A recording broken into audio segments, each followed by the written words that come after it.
برادران ملت، السلام علیکم ورحمۃ اللہ وبرکاتہ۔ آج ہم پیش کرنے جا رہے ہیں حضرت داؤد علیہ السلام کے زمانے کا ایک واقعہ۔ ایک شخص حضرت داؤد علیہ السلام کے زمانے میں روزانہ یہ دعا کرتا تھا کہ اے خدا، مجھے بے محنت روزی عطا کر۔ جب تو نے مجھے کاہل، بیمار اور ناکارہ پیدا کیا ہے تو زخمی پیٹھ کے گدھوں پر گھوڑوں اور اونٹوں کا بوجھ نہیں لادا جا سکتا۔ مجھے بے محنت و مشقت غیب سے ایسی روزی دے کہ میں سوا تجھ سے مانگنے کے اور کوئی کوشش نہ کرنے پاؤں۔ بہت دن تک برابر یہی دعا کرتا رہا۔ مخلوق اس کی لا حاصل طمع اور خدا سے زورا زوری کرنے پر ہنستی تھی کہ لمبی داڑھی والا کیا بےہودہ بکتا ہے، کسی نے اسے بھنگ تو نہیں پلا دی۔ روزی حاصل کرنے کا طریقہ تو محنت اور مشقت ہے، اس کے خلاف کبھی نہیں ہوتا۔ اس زمانے کے بادشاہ اور پیغمبر حضرت داؤد علیہ السلام تھے، جو بڑے صاحب کمال تھے، لیکن ایسی شان و شوکت اور خدا ترسی کے باوجود خدا نے ان کی روزی محنت و مشقت پر منحصر کی تھی۔ جب تک آپ ذرہ تیار کرنے کی تکلیف نہ اٹھاتے، آپ کو روزی میسر نہ آتی تھی۔ اس پر بھی ایک معمولی نکما آدمی حماقت سے یہ چاہے کہ بغیر محنت و تجارت سے اپنی دامن بھر لے تو ایسا خزانہ تو دنیا میں کسی کو نہیں ملا۔ بھلا آسمان پر بے سیڑھی کے کون چڑھا؟ کوئی مذاق سے کہتا کہ ہمیں خوشخبری مل چکی، جا اور اپنا خزانہ لے لے۔ کوئی کہتا کہ حضرت اگر خزانہ ہاتھ لگے کچھ ہمیں بھی دے دینا، لیکن وہ دھن کا پکا لوگوں کے تان و مذاق اڑانے سے اپنی دعا اور گڑ گڑانا کم نہ کرتا تھا۔ جب اس نے دعاؤں کا تار باندھ دیا تو آخر اس نے جو سب کی تمنا اور مرادیں برلاتا ہے،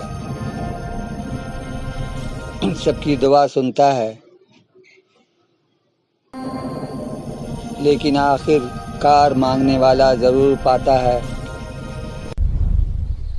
ایک دن صبح سویرے بہت ہی آہ وزاری سے وہ شخص اپنی دعا رٹ رہا تھا کہ یکایک ایک گائے نے سینگ مار کر دروازہ توڑ ڈالا اور گھر میں گھس آئی۔ گائے تو بے جھپکے اس کے گھر میں آ پہنچی اور اس نے اٹھ کر اس کے ہاتھ پیر باندھ دیے اور اس کے بعد بلا تعامل اسے ذبح کر کے فوراً قصاب کے پاس لے گیا تاکہ اس کی کھال چھیل کر صاف کر دے۔ گائے کے مالک نے یہ بھی دیکھ لیا اور چلایا کہ ہائے، میری گائے تو بدک کر نکل گئی تھی، بتا تو نے اسے کس طرح مار ڈالا؟ ارے بدماش، چل عدالت میں فیصلہ ہوگا۔ اس نے کہا کہ میں خدا سے بے محنت روزی طلب کرتا تھا اور کس عاجزی منت سے دعا کرتا تھا۔ برسوں سے میرا کام دعا مانگنا تھا، یہاں تک کہ خدا نے میرے پاس گائے بھیج دی۔ جب میں نے گائے دیکھی تو جھٹ کھڑا ہو گیا ہوں کہ وہ میرا رزق تھا۔ میری مدتوں کی دعا قبول ہوئی اور مجھے روزی بے محنت ملی، اسی لیے میں نے اس کو ذبح کر ڈالا۔ بس یہ جواب ہے۔ گائے کا مالک مارے غصے کے لال پیلا ہو گیا، اس کا گریبان پکڑا اور منہ پر چند گھونسے لگائے اور اس کو داؤد نبی صلی اللہ علیہ وسلم کے پاس پکڑ کر لے چلا کہ اے ظالم، چل تجھے اپنے کیے کی سزا دلاؤں۔ ارے دغاباز، یہ دعا کیا بکتا ہے؟ اس نے کہا کہ میں نے بہت دعائیں مانگی ہیں اور اس خوشامد میں مدتوں اپنا خون آپ پیا ہے، اور مجھے یقین ہے کہ میری دعا قبول ہوئی ہے۔ مالک نے چیخنا شروع کیا کہ اے مسلمانوں، ذرا یہاں آؤ، اور اس کی جو اس دعا مانگ کر میرا مال ہڑپ کرنے کا حق جتاتا ہے۔ اگر عالم میں یہی قانون ہوتا تو خالی دعا کرنے والے دولت دنیا کے مالک ہو جاتے۔ اگر ایسا ہی ہوتا تو سارے اندھے فقیر دولت مند امیر بن جاتے۔ وہ تو رات دن یہی دعا کرتے رہتے کہ یا الہی تو ہم کو دے، اندھوں کی محنت و مشقت سوا گڑ گڑا کر دعا مانگنے کے اور کیا ہے، لیکن بھیک میں سوا پانی اور روٹی کے انہیں اور کیا ملتا ہے۔ لوگوں نے کہا یہ مسلمان ٹھیک بات کہتا ہے۔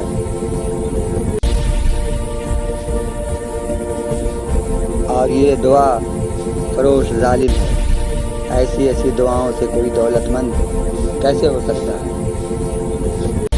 اب ایسا فعل شریعت کے حدود میں کیوں کر آ سکتا ہے؟ کوئی شخص کسی چیز کا مالک اسی حالت میں ہو سکتا ہے کہ یا خریدے یا بھیک سے حاصل کرے، یا وصیت میں پائے یا کوئی خوشی سے دے دے۔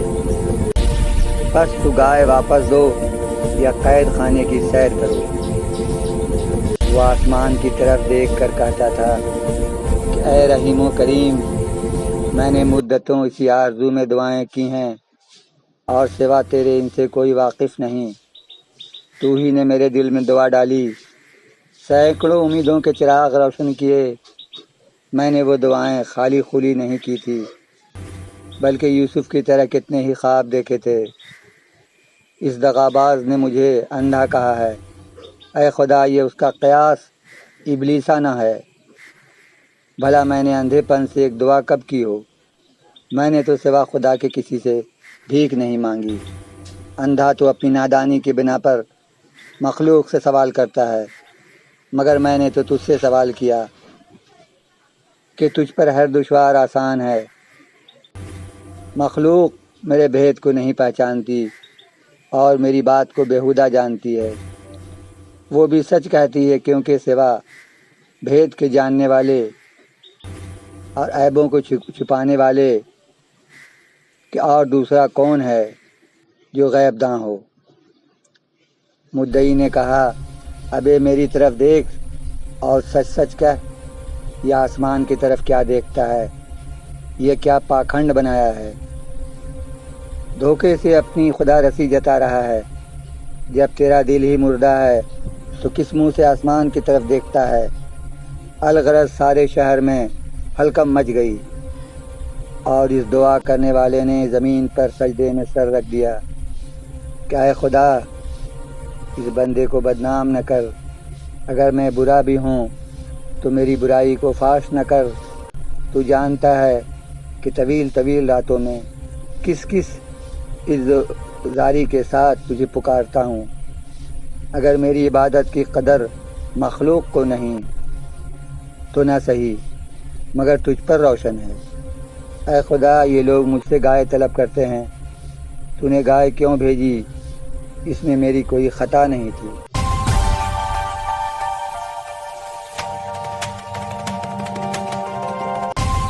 جب داؤد علیہ السلام باہر تشریف لائے اور غول گپاڑا سنا، پوچھا کہ کیا ماجرا ہے۔ مدعی نے آگے بڑھ کر عرض کی کہ اے نبی اللہ، میری گائے اس کے گھر میں گھس گئی، اس نے میری گائے کو ذبح کر لیا۔ اب آپ اس سے دریافت کریں کہ اس نے ایسا کیوں کیا۔ حضرت داؤد علیہ السلام نے پوچھا کہ اے شخص، بتا تو نے اس کی گائے کیوں ذبح کر ڈالی؟ واہی تباہی باتیں نہ کر، معقول بات کر تاکہ اس دعوے کا فیصلہ کیا جا سکے۔ اس نے عرض کی کہ اے داؤد علیہ السلام، میں 7 سال سے دن رات یہی دعا مانگتا تھا کہ اے کریم و رحیم، مجھے روزی حلال بے محنت عطا کر۔ شہر کی ساری خلقت، کیا مرد اور کیا عورت، سب واقف ہیں، اور بچے تک اس بات کی ہنسی کیا کرتے تھے۔ آپ کسی سے اس کی تصدیق فرما لیں کہ یہ پھٹے کپڑوں والا فقیر سچ کہتا ہے یا نہیں۔ اتنی مدت کی دعاؤں کے بعد ایک دن گائے میرے گھر میں آ گئی۔ میری آنکھوں میں اندھیری آ گئی، اس لیے نہیں کہ رزق مل گیا ہے، بلکہ اس خوشی میں کہ میرے اتنے برسوں کی دعا قبول ہوئی۔ میں نے گائے کو ذبح کر دیا کہ خدا کے شکر میں فقیروں پر تقسیم کر دوں، جس نے میرے دل کی مراد پوری کر دی۔ حضرت داؤد علیہ السلام نے فرمایا، ان باتوں کو چھوڑ، اگر کوئی شرعی دلیل ہے تو وہ بیان کر۔ کیا تو یہ چاہتا ہے کہ میں کسی معقول دلیل کے بغیر ایسا فیصلہ کر دوں کہ شریعت میں باطل جانوں؟ تجھے وہ گائے کسی نے دی تھی یا تو نے خریدی کہ اس کا مالک بن گیا؟ بس ایچ پیچ نہ کرو، اس مسلمان کو قیمت ادا کر، اگر پاس نہیں ہے تو قرض لے کر دے۔ اس نے کہا کہ اے بادشاہ، تم بھی یہی کہتے ہو جو یہ بے درد کہتے ہیں؟ پھر اس نے سچے دل سے آہ کی اور کہا کہ اے میرے سوز دل کے جاننے والے، تو ہی داؤد علیہ السلام کے دل میں اس کی روشنی ڈال۔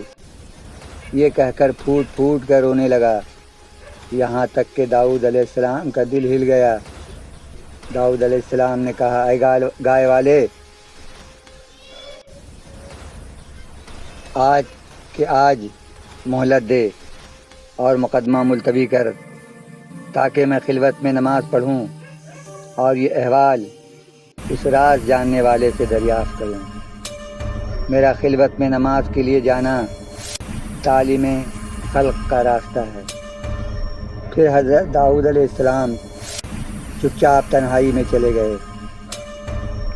آپ نے دروازہ بند کر دیا اور محراب میں جا کر دعا میں مصروف ہوئے۔ جتنا بتانا تھا خدا نے بتا دیا، اور داؤد علیہ السلام اس مقدمے کے طریقِ سزا سے واقف ہو۔ دوسرے دن مدعی اور مدعا علیہ داؤد علیہ السلام کے پاس حاضر ہوئے۔ پھر مقدمہ شروع ہوا اور مدعی نے سخت گالی گلوچ شروع کی کہ پیغمبر برحق کے عہد میں ایسا ظلم صریح ہو، یا یہ ہے کہ گائے کو مار کر کھا گیا اور جواب دہی کے موقع پر اپنی خدا ترسی کا فریب دیتا ہے۔ اے خدا کے رسول، کیا یہ جائز ہے؟ گائے جو میری ملک تھی وہ خدا نے اسے دے دی۔ حضرت داؤد علیہ السلام نے کہا، خاموش ہو جا اور اس کا پیچھا چھوڑ اور اس مسلمان کو اپنی گائے معاف کر دے۔ اے جوان، جب خدا نے تیرے گناہ کو پوشیدہ کیا ہے تو بھی اس کی ستاری کا حق ادا کر اور صبر کر لے۔ اس نے واویلا مچانا شروع کی کہ یہ کیا حکم ہے اور کیسا انصاف ہے کہ مجھ غریب کے لیے نیا قانون وضع ہوا۔ اے داؤد علیہ السلام، تمہارے عدل و انصاف سے تو زمین و آسمان معطر ہیں، لیکن جو ستم مجھ پر ہوا ہے ایسا تو اندھے کتوں پر بھی نہ ہو۔ اس زیادتی سے پتھر اور پہاڑ شق ہو جائیں گے۔ اسی طرح کی شکایتیں اعلانیہ کر رہا تھا اور ظلم پکارتا تھا۔ اے نبی اللہ، دیکھو مجھ پر ایسا ظلم نہ کرو اور خلاف انصاف حکم نہ دو۔ حضرت داؤد علیہ السلام نے جب سب کچھ سن لیا تو حکم دیا کہ اے بدماش، اپنا سارا مال اس کے حوالے کر، ورنہ تیرا معاملہ سخت ہو جائے گا اور تیرا ستم اس پر بھی آشکارا ہو جائے گا۔ اس نے اپنے سر پر خاک اڑائی، کپڑے پھاڑ لیے اور کہا کہ آپ نے تو ظلم میں اضافہ کر دیا۔ جب وہ باز نہ آیا تو حضرت داؤد علیہ السلام نے اس کو اپنے قریب طلب فرمایا اور کہا کہ اے سیاہ بخت، چونکہ تیری تقدیر درست نہیں، اس لیے تیرے ظلم کا نتیجہ آہستہ آہستہ ظاہر ہوا۔ دیکھ، میں اس واویلا سے باز آ، کہیں یہ واویلا تیری ہلاکت کا پیغام نہ بن جائے۔ جا، تیرے بچے اور بیوی اس کے غلام بنا دیے گئے۔ وہ دونوں ہاتھوں سے پتھر لے کر اپنا سینہ کوٹنے لگا اور اپنے جہل سے ادھر ادھر دوڑنے لگا۔ مخلوق بھی یہ حال دیکھ کر ترس کھانے لگی، کیونکہ انہیں حکام کی اصلی وجہ سے ناواقف تھی۔ جب سب طرفدار داؤد علیہ السلام کے پاس حاضر ہو کر عرض کرنے لگے کہ اے شفیق نبی اللہ، آپ کی ذات سے ایسا ظلم نہ ہونا چاہیے، آپ نے ایک بے گناہ پر بے وجہ غصہ کیا۔ داؤد علیہ السلام نے کہا کہ دوستو، اب وہ وقت آ پہنچا کہ اس کا چھپا ہوا بھید ظاہر ہو۔ سب مل کر ہمارے ساتھ فلاں جنگل میں دریا کے کنارے چلو، بلکہ سب مرد عورت مل کر گھروں سے نکلو تاکہ تم سب اس پوشیدہ راز سے واقف ہو جاؤ۔ اس جنگل میں ایک بہت بڑا گھنا درخت ہے، اس کی ڈالیوں سے ڈالیاں ملی ہوئی ہیں، وہ بہت تناور درخت ہے، مجھے اس کی جڑ میں سے بوئے خون آتی ہے۔ اس تناور درخت کے نیچے ایک آدمی کا خون کیا گیا ہے، اور واقعہ یہ ہے کہ اس بدبخت نے اپنے مالک کو قتل کر کے اس میں ڈال دیا ہے۔ یہ گائے والا دراصل مقتول کا غلام تھا، اس نے اپنے مالک کو قتل کر کے سارا مال لے لیا ہے۔ یہ جوان مدعا علیہ اس مقتول کا فرزند ہے، اور یہ اس وقت بالکل ناسمجھ بچہ تھا، اس لیے بے خبر ہے۔ اب تک تو خدا کے علم نے اس کے ظلم کو پوشیدہ رکھا تھا، لیکن آخر میں اس بے اہمیت کی ناشکری اس حد کو پہنچی کہ اپنے مالک کے بچوں کو دیکھنا تک چھوڑ دیا۔ نہ نوروز کو ان سے ملا، نہ عید میں جا کر ملاقات کی، ان بے کسوں کو کبھی ایک لقمہ کھانا نہ دیا، حقوق قدیم کو بالکل بھول گیا۔ نوبت یہاں تک پہنچی کہ ایک ادنا گائے کے لیے اپنے مالک کے بچے کو زمین میں پچھاڑے ڈالتا ہے۔ اس نے اپنے گناہ کا پردہ خود ہی فاش کیا ہے، ورنہ شاید خدا اس کے جرم کو چھپا لیتا۔ اس ظلم کے زمانے میں کافر اور فاسق لوگ اپنا پردہ خود ہی چاک کیا کرتے ہیں۔ ظلم روح کی گہرائیوں میں چھپا رہتا ہے، ظالم اس کو لوگوں میں فاش کرتا ہے۔ جب سب لوگ جنگل میں اس درخت تک پہنچے تو حضرت داؤد علیہ السلام نے حکم دیا کہ مدعی کے ہاتھ باندھ دیے جائیں۔ پھر اس سے فرمایا کہ اے کتے، پہلے تو نے دادا کو قتل کیا، اس کی سزا میں تو مقتول کا غلام بنایا گیا، اس کے بعد اپنے مالک کو قتل کر کے تو نے سب مال پر قبضہ کر لیا۔ تیری بیوی اسی مقتول کی لونڈی تھی، اس نے بھی اپنے مالک پر جفائیں کی ہیں، لہذا اب جو لڑکے لڑکیاں اس کے ہاں پیدا ہوں وہ سب اسی مدعا علیہ کی ملک ہیں، اور تو بھی اس کا غلام ہے۔ جو کچھ تو نے کمایا سب اس کی ملک ہوگی، چونکہ تو نے مطابق شرع فیصلہ چاہا تھا، لہذا یہ تیرا فیصلہ ہے، جا اور اس کی تعمیل کر۔ تو نے اپنے مالک کو اسی جگہ بڑی بے دردی سے قتل کیا، اور اسی جگہ تیرے مالک نے کیسی کیسی منت سماجت کی، اسی جگہ تو نے اپنی چھری پردہ فاش ہونے کے خوف سے زمین میں دفن کر دی تھی۔ اے لوگو، زمین کو کھودو، دیکھو مالک کا سر چھری کے ساتھ دفن ملے گا، اور اس چھری پر اس کتے کا نام کنڈا ملے گا۔ جب زمین کھودی گئی تو دیکھا کہ واقعی مقتول کا سر اور وہ چھری زمین میں دفن تھے۔ خلقت میں شور برپا ہو گیا، سب نے حضرت داؤد علیہ السلام سے اپنی بدزنی کی معافی مانگی۔ اس کے بعد حضرت داؤد علیہ السلام نے حکم دیا کہ فریادی آ اور اپنی فریاد کا نتیجہ دیکھ۔ پھر اسی چھری سے قاتل کو قصاص فرمایا۔ خدا کا علم اگرچہ بہت رعایت کرتا ہے، لیکن جب بات حد سے گزر جاتی ہے تو رسوا کر دیتا ہے۔ جب خود مدعی کے دعوے سے اصل بھید معلوم ہو گیا اور حضرت داؤد علیہ السلام کا معجزہ دو ٹوک ثابت ہوا تو ساری خلقت سر برہنہ حاضر ہوئی اور سب نے مل کر بڑی عاجزی سے عرض کی کہ ہم فطرتی اندھے تھے، اس لیے آپ نے جو کچھ فرمایا تھا اس کا ہم نے اعتبار نہیں کیا، آپ ہمیں معاف فرما دیں۔ ایک ظالم مارا گیا اور ایک جہاں زندہ ہو گیا۔ ہر شخص کا خدا پر از سر نو ایمان تازہ ہو گیا۔